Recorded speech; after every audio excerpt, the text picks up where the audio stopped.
Alright, Chef Buck here, and today we're going to we're going to bake up chicken tenders. Chicken tenders in the oven, less muss and fuss, and they're going to be super tasty. But there's a little bit of trick. There's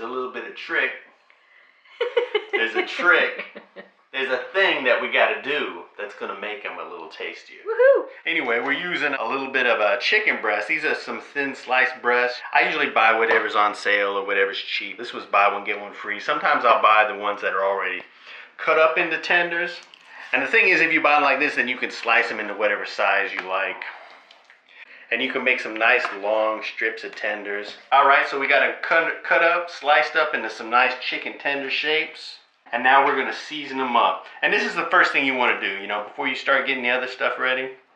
Go ahead and season your chicken, and that way, it has time for those flavors to amalgamate and infiltrate and some other kind of trait. You got some long tenders. That's right. I'm long. Yeah, well, we won't say anything inappropriate.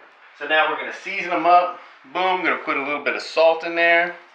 And we're going to season up these tenders a couple of different times because I'm going to put seasoning on the actual chicken, but I'm also going to add it to the flour breading as well. A little chipotle.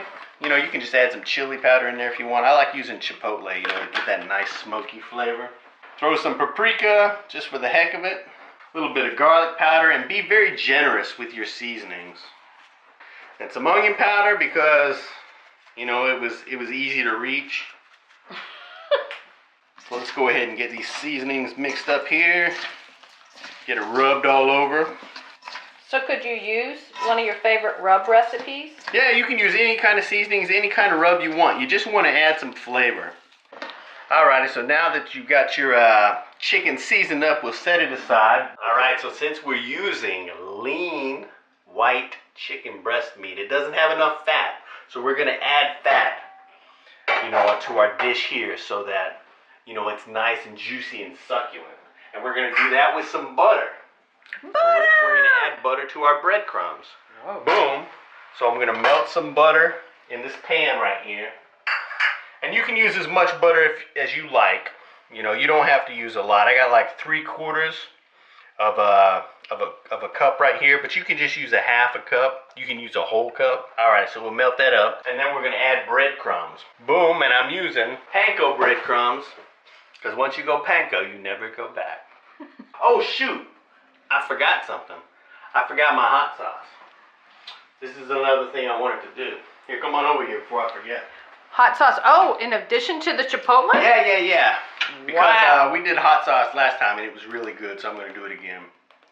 But you could also add some mustard on here.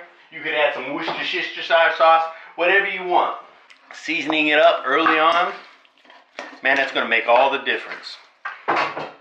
Butter. We love you.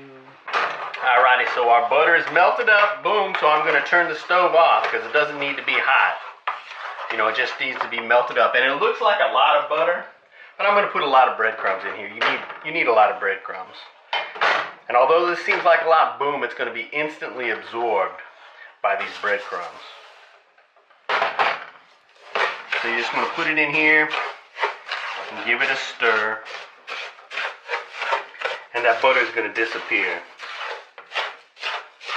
It's going to be like it wasn't even there. But it's going to make a big difference in the taste of the chicken tenders after we bake them. And while I got this on here, I'm going to go ahead and throw a little turmeric, in with the breadcrumbs. Now turmeric, not going to add that much flavor to it, but it's going to add a nice color. I always like to add turmeric to my breadcrumbs when I'm baking. Just going to set this here, and this will be part of our breading station. Sounds technical. And I may have used too much breadcrumbs. It looks like a lot. But we're going to end up using a lot. So now I'm going to set up my breading station with my breadcrumbs right here. Alright, so we'll set up our little breading station here because we're going to end up doing flour, egg, breadcrumbs. And I'm just going to use 2 eggs.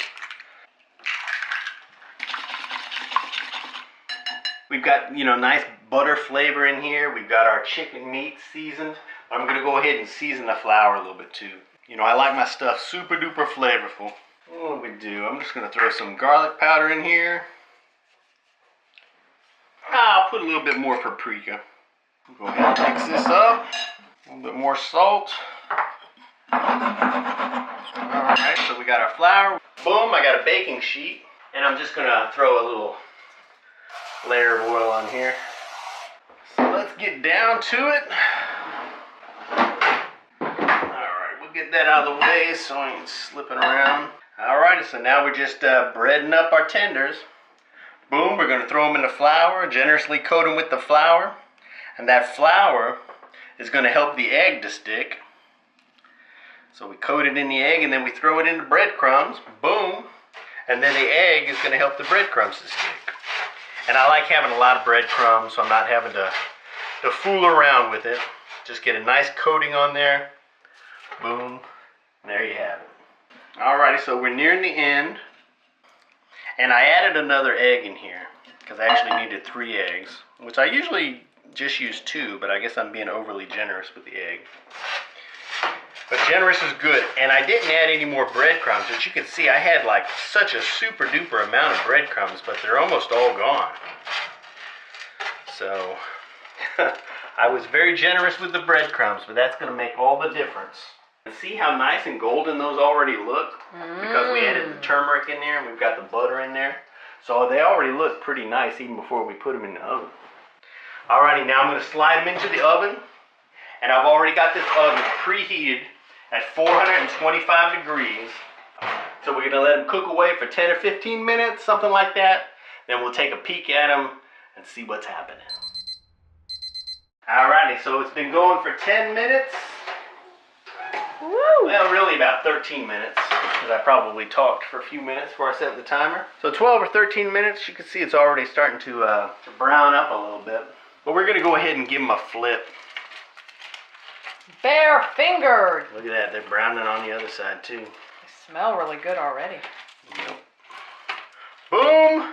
So we give them a flip, and I'm going to go ahead and turn the pan around and slide it back in the oven and let it go for another 10 minutes.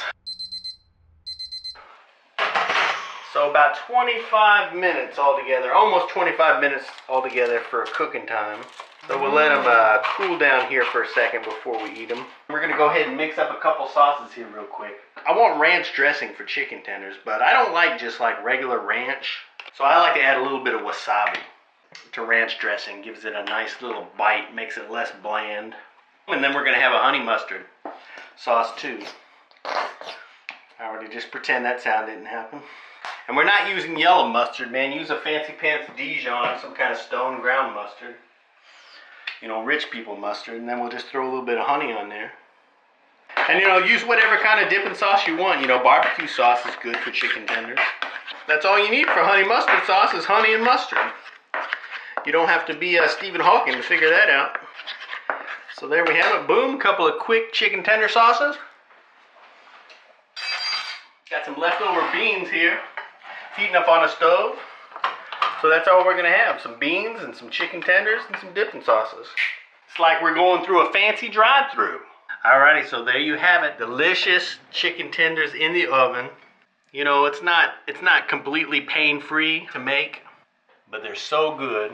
You know, they're nice and crunchy and flavorful. Ooh. The key, seasoning it up super well. Don't be shy with the seasoning. The butter and the breadcrumbs makes all the difference, so don't skip on that step. Give this recipe a try and let us know what you think. If you want to print this recipe, you know, we'll have it written down below, or you can go to myfoodchannel.com and print the recipe there. You know, check out all our recipes. I really appreciate you watching. You know, share it. Do all that internet friendly type stuff. We'll see you in the future. Bye-bye.